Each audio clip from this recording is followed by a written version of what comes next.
بسم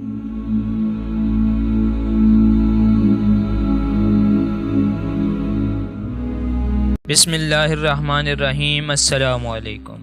ویڈیو شروع کرنے سے پہلے ویڈیو کو لائک کر دیں اور چینل کو سبسکرائب کر دیں، شکریہ۔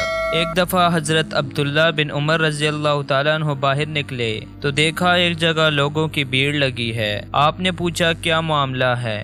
آپ کو بتایا گیا کہ ایک شیر ہے جو لوگوں کا راستہ روکے ہوئے ہے اور لوگ اس سے خطرہ محسوس کر رہے ہیں۔ حضرت عبداللہ بن عمر رضی اللہ تعالیٰ عنہ اپنی سواری سے اترے اور شیر کے پاس گئے اور اس کا کان پکڑ کر موڑا اور اس کی گدی پر مارا اور اسے راستے سے ہٹا دیا۔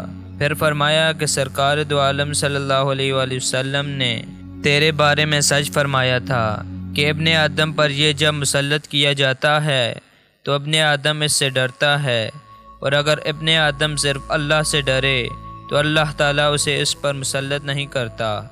ابن آدم کو اس کے حوالے کر دیا جاتا ہے جس سے وہ امید باندھتا ہے، اور اگر وہ سوائے اللہ سے کسی پر امید نہ رکھے تو اللہ تعالیٰ اس کو کسی اور کے حوالے نہیں کرتا۔